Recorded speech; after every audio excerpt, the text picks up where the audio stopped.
Welcome back, everybody. I've loved Cyberpunk mechanics and worlds in games for years. I was excited for Cyberpunk 2077, but, as is prudent with all things 2020, I was expecting the worst. Ultimately, the game is great in many ways, mediocre in several others, and shockingly subpar in some aspects. I enjoyed it, but that comes with a disclaimer that can only be described as pendulous and caveats that have caveats. I spent a good portion of 2020 looking at Cyberpunk 2077 alternatives, other games featuring Cyberpunk settings and themes. I even compiled my top 4 Cyberpunk alternatives into a video I'll link in the description. Check that out and be sure to subscribe if you enjoy this. FYI, I won't spoil any of the endings of the game, but I will be talking about the general themes. If you haven't seen my video about other games featuring male character customization, then it is important to understand that I am nothing if not a corporate sellout friendless adult. So when I started Cyberpunk 2077, I played as Corpo, a relatively low-level corporate employee with a sketchy past. This afforded me some interesting dialogue options throughout the game when talking with or about the corporations that play such a large role in the story. In short, and without many specifics, your character, known as V, has a terminal illness. You're trying to figure out potential ways to deal with the virus, and Keanu Reeves' character, Johnny Silverhand, has similar interests. Yeah,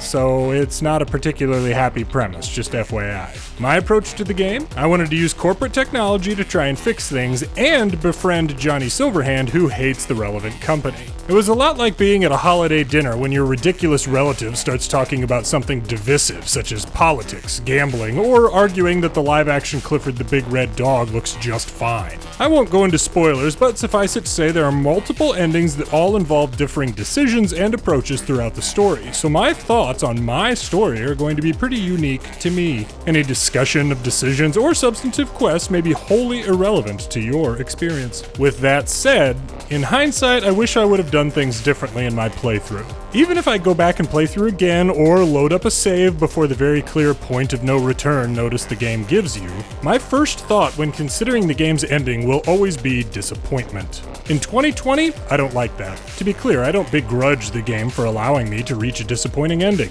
I mentioned this before. I looked up the ending to Death Stranding before I even started it. I didn't want to waste hours of my life only to reach a cliffhanger or an existential middle finger. If you found value in that type of preemptive research before, it may be worth doing for Cyberpunk 2077, just FYI. Well, on the bright side, at least the character storytelling was pretty great. As we saw with Cloudpunk, voice acting can sometimes make or break a game. I played as your friendly neighborhood male, V, and the voice actor was excellent. Even the side characters all seem genuine and nothing comes to mind as out of place or substandard. Night City itself is basically a character in the game. It's one of the most detailed cyberpunk cities I've experienced, and it truly can be overwhelming. When you're surrounded by skyscrapers and water on multiple sides, it's difficult to get a sense of which way is north to orient yourself. It took me longer than I care to admit before I noticed the compass near the map. This led to some early game frustration as I struggled to figure out my way around a city my character had lived in for years. It's actually been a bit of a struggle to find good footage of Night City for the review. I try to keep my content reasonably clean-ish, and finding gameplay without wildly inappropriate advertisements or imagery in the background has been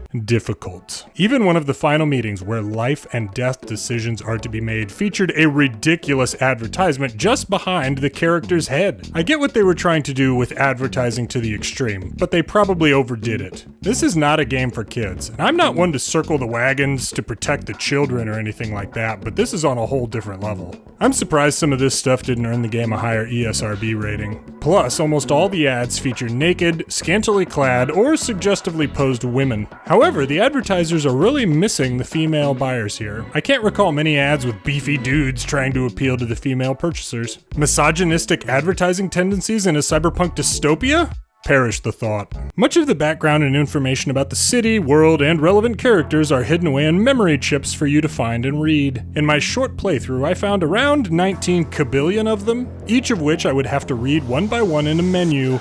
So I didn't. This game really reached the point where I had to start ignoring things you can pick up. I'm usually a completionist, but the amount of stuff for you to pick up everywhere was just too much. So once I decided to start ignoring some of those trinkets, I ignored all of them. There were just too many. As someone who has platinumed several Ubisoft collectathons, Cyberpunk 2077 just broke me. Even with something like The Division or Metal Gear Solid 5, when you picked up these bits of data, they would be playable out loud for you to listen to as you continue about your business. That would have been great here, particularly since your character is literally dying in the game world. V isn't gonna park it at a diner and read through a zillion tweets relaying the unabridged history of the world. When you combine that overload of stuff with the cell phone functionality in the game, I just felt flatly overwhelmed pretty much all the time. Pretty much constantly, I would have 3 to 5 people waiting for me to call them back about a job, and probably 20 plus outstanding text messages I needed to respond to in order to progress various quests, side quests, and general bits of the story. Oh, you want to send me the deets about some biz? Hell no, man, I'm literally dying. I got stuff to do. By the way, if you embrace the vernacular they use in the game, just know that an exasperated dog on the internet is disappointed in you. Use real words when you talk, winky face lols. On the bright side, the story and quests almost always led to great gameplay opportunities. Interestingly, one of my complaints about Deus Ex Mankind Divided was that I never felt powerful enough to go toe-to-toe with the enemy. The combat and weapons in Deus Ex just, in my opinion, reinforced that it was a stealth game at heart. Not so with Cyberpunk 2077. The weapons felt great, very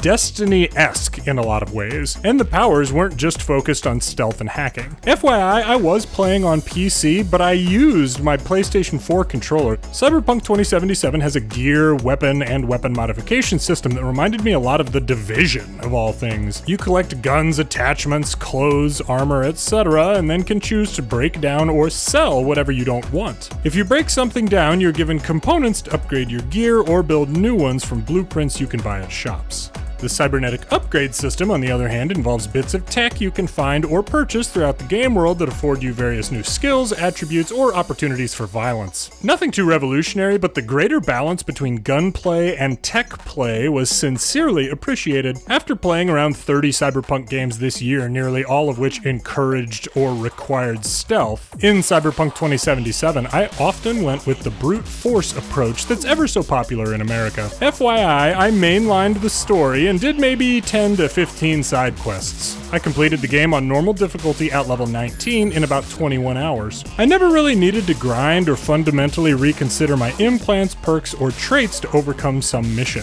Honestly, I loved that part of it. I played how I wanted, and I wasn't forced off of that path by game design.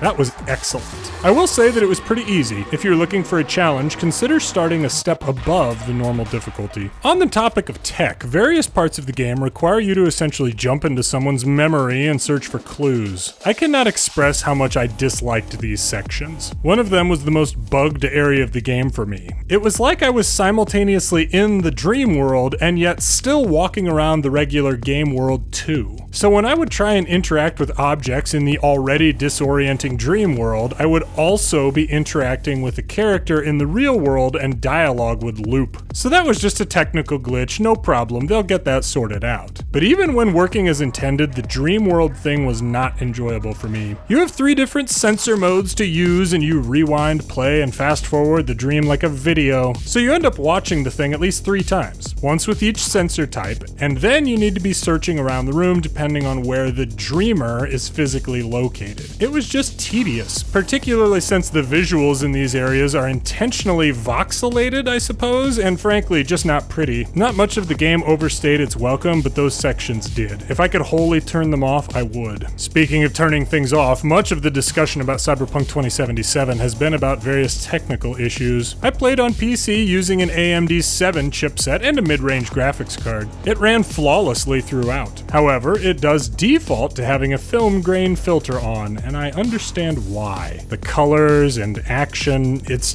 just a lot. So the film grain helps cover up some of the rough edges. However, your experience on last-gen consoles is basically nothing but rough edges at this point. Those consoles, the PlayStation 4 and Xbox One, have had such bad issues that the developer is offering refunds. Yikes. frankly, the stylized art and exceedingly bright elements of the game serve to highlight the differences between the various platforms. While we're on the topic of brightness, I just want to talk about the lack of a seizure warning when this launched. It's resolved now, but it's indicative of a few other issues with the game. Much of the discussion at launch involved player-to-player warnings about risk of seizures from various light patterns in the game. I'm not photosensitive, but yeah, I totally get it. There are mandatory, exceedingly bright and disorienting flashing light elements to the game which have to happen repeatedly for story progression. And despite that, no one at CD Projekt Red thought a seizure warning was needed. They tucked one away in the end-user license agreement and thought that was good enough. I just can't express how wildly detached from reality that decision was. Straight talk, that was reckless. As for my playthrough, I did see some T-posing characters from time to time, and there were some odd situations where there were overlapping discussions or interfaces in the game.